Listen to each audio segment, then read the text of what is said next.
You're having a tough time moving a solo along.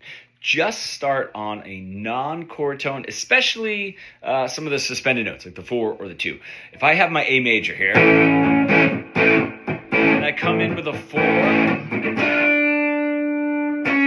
it's gonna want to move somewhere. You know what I mean? If I come in with a 2, it's gonna want to move somewhere, right?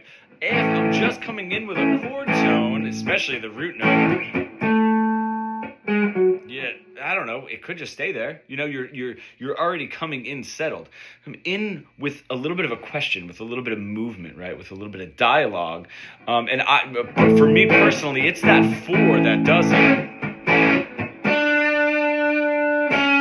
That 4 really wants to move. Now, if that's not very exciting, you can sort of frame it. What I mean by frame it is 4, or whatever the tone is going to be, right? That's going to be the aim, but you don't have to just play that. So if I have that 4 in my mind,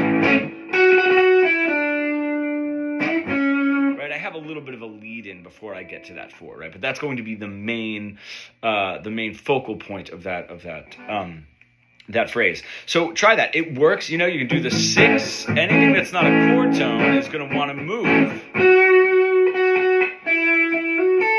Right? Is going to want to move to a chord tone, right? And just to really be cognizant of, you know, sort of chord tone, how much pull that chord tone has. Like, you know, in my ear, the 4 really does. The 2 does as well, and the 6 is probably has the least amount of pull to my ear, but that can be different for you.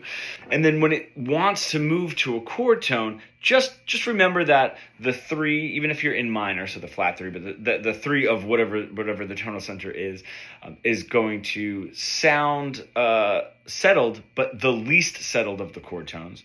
The 5th is going to be a little bit more settled, and then of course, when you get to your root note, it's almost as though that paragraph or that story ends, and we're sort of onto the next scene. It's minor. From here in B minor, right? That 2. You know, if I'm playing in B minor, that 2 is definitely going to have the same pull, right? And then if I go to that 4. It's going to have that same idea. The notes, obviously, in minor are going to interact a little bit differently, whether it's a 6 in Dorian or a flat 6 is going to be different than the 6 in major. If you're a guitar player sort of stuck in that really boring guitar solo plateau that we all get stuck into, you really want to bridge the gap between your creative ideas and what you're able to play. Becoming fully fretboard fluent, comment pro below, and we can get started.